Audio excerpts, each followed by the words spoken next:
এই যে এখানে দেখুন 16,380 জন পার্টি ভলেন্টিয়ার, এইখানে পরিষ্কার সংখ্যাটা দেওয়া হয়েছে যে 16,380 জন পার্টি ওয়ার্কার বা পার্টি ভলেন্টিয়ার, তারা নাকি এই টাকাটা জোগাড় করবেন এবং এটা ওরই উক্তই। হ্যাঁ, অভিষেক ব্যানার্জিরই হ্যান্ডেলও দিয়েছিল। হ্যাঁ, এবারে এইখান থেকে হিসেব করে দেখা যাচ্ছে, আমরা যে অভিজিৎ বাবুর যে ডেটাটা পাচ্ছি তাতে করে হিসেব করে দেখা যাচ্ছে এই 16,380 জন যদি এই টাকাটা জোগাড় করেন তাহলে প্রত্যেককে 55,770 করে দিতে হচ্ছে চাঁদা। এবারে এই 55,770 করে যে টাকাটা দেওয়া হচ্ছে, এই টাকাটা কোথা থেকে আসছে এইটা নিয়েই মূলত অভিজিৎ দাস ববির মূল অভিযোগ যে এই টাকাটা কোথা থেকে আসছে। আমার প্রশ্ন হচ্ছে যে এবারে এই টাকাটা আপনি মানে যে অভিযোগগুলো করছেন সার্বিকভাবে এইটা কিন্তু তাহলে ইডির যে তদন্ত সেই তদন্তের আওতায়ও চলে যাচ্ছে এবং ইনকাম ট্যাক্সেরও। কারণ আপনি যে অভিযোগটা করছেন সেটা হচ্ছে একদম, আমি বুঝতে পারছি এরপরে যেটা টার্ন করবে সেটা হচ্ছে মানি লন্ডারিং এর দিকে।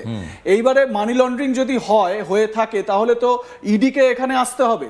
এমনিতেই অভিষেক বন্দ্যোপাধ্যায়ের বিরুদ্ধে মানি লন্ডারিং এর অভিযোগ চলছে, আমরা জানি যে শিক্ষক নিয়োগ দুর্নীতি মামলায় ইডি তাকে জিজ্ঞাসাবাদ করেছে, এবং এই জায়গা থেকে দাঁড়িয়ে আরো একটা নতুন কেস যদি হয়, এখানেও যদি মানি লন্ডারিং ট্রেল হয় তো স্বাভাবিকভাবে অলরেডি কেস স্টার্ট হয়ে গেছে, অলরেডি এফআইআর হয়ে গেছে আমার কমপ্লেন্টের ভিত্তিতে। এবং আপনার 6 নম্বর পাতাটা দেখুন। আমি আসছি, এখান থেকেই আসছি। এই যে আপনার মোটামুটি আমি বিএনএস সেকশনগুলো তো ফেলেইছি, মানে এই সেকশনেই করতে বলেছে যে আপনার কারণ ও মানুষকে যদি চিট করে, এমনিতেই তো আপনার প্রত্যেকটা সেকশন কোন কোন সেকশনে পড়বে বিএনএসের। এবং এছাড়া ইনফরমেশন টেকনোলজি একটা দুয়ারে সরকার ডেটাবেসও বলছে ইউজ করেছে। হ্যাঁ, কোত্থেকে পেলো? ইনফরমেশন টেকনোলজি একটা পড়বে। এছাড়া ভোটের আগে ও যে এইরকম ইলেকট্রাল ব্রাইবারি বলা যেতে পারে এটাকে, তো রিপ্রেজেন্টেশন অফ পিপল অ্যাক্ট 1951-ই পড়বে। কারণ ঠিক ভোটের আগে ওই সমস্ত দুয়ারে এই শ্রদ্ধা করতে চালু করেছিল।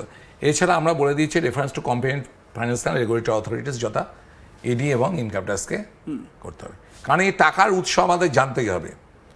ও যে ডায়মন্ড হারবার মানুষদের ওইভাবে দিনের পর দিন টুপি পরিয়ে তাদের রক্ত চুষে ও যে নিজের পকেট ভরিয়ে চোর এবং ভাইপো এবং তার গ্যাং, এইটা আমরা হচ্ছে সন অফ দ্য সয়েল।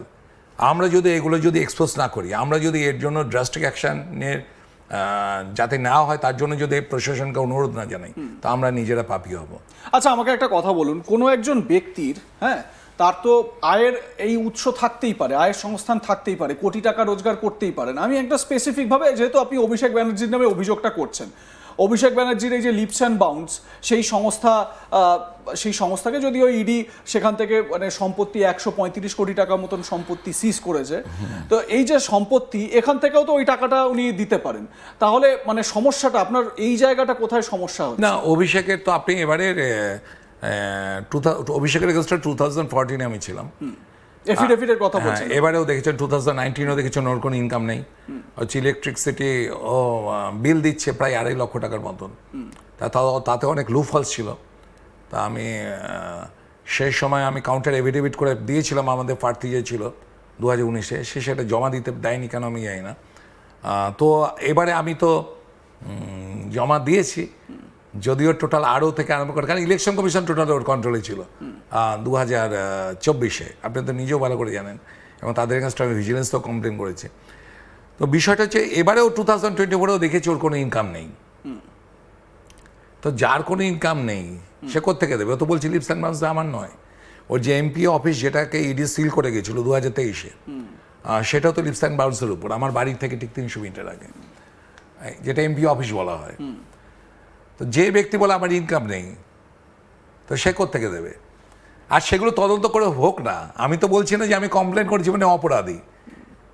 আমি জানি যে বাতাস বই আছে, কিন্তু যতক্ষণ না পরীক্ষা করা হচ্ছে বা ঝড় বইছে ততক্ষণ তো প্রমাণ করতে পারবে না যে বাতাস চলছে।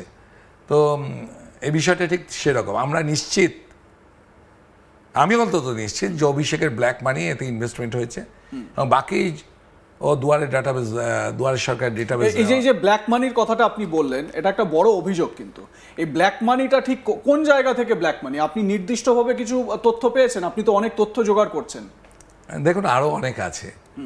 আমরা যখন কাউকে ধরি তো তার একদম পাতি বাংলায় যদি বলেন পিণ্ডি চটকে ষষ্ঠ পুজো করে নৈবেদ্য দেওয়া হয়।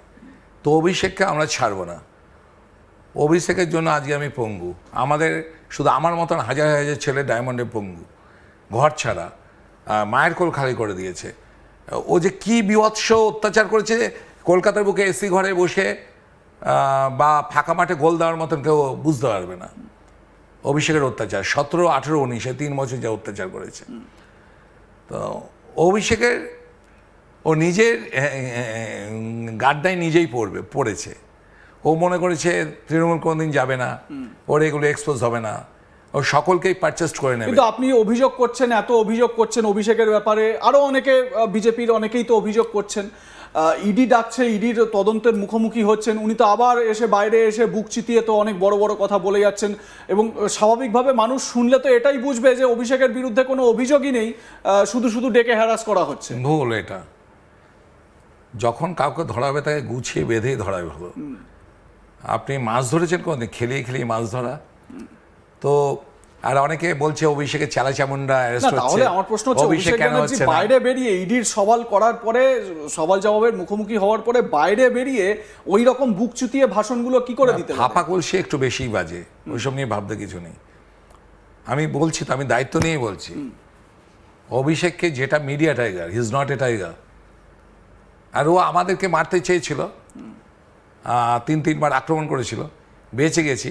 রাভি টাইগার জিন্দা হয়, ঠিক আছে? আমরা ওদের মতো মিডিয়া টাইগার নেই। আপনারা বলছেন বলে তাই এসছি, আমি কোনোদিনই মিডিয়ার সামনে আসি না।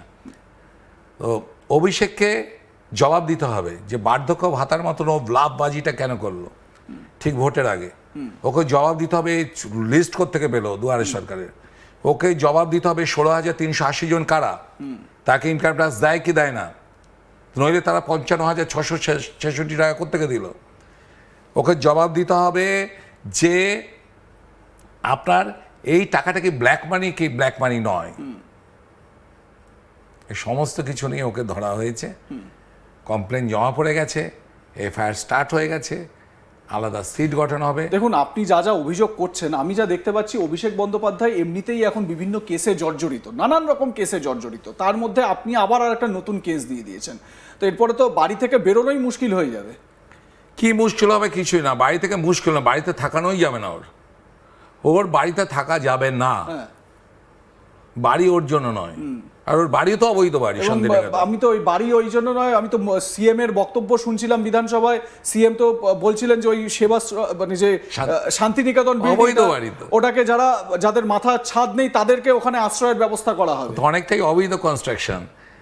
বিষয় হচ্ছে বাড়ি ফাড়ি নয়, জেলই ওর পক্ষে নিরাপদ জায়গা। নাহলে পাবলিকের কাছে দিলে কি করবে? আপনি ডায়মন্ডে ওকে ঢুকতে বলুন, এখন তার 3,000 পুলিশ পাবে না, ঠিক আছে?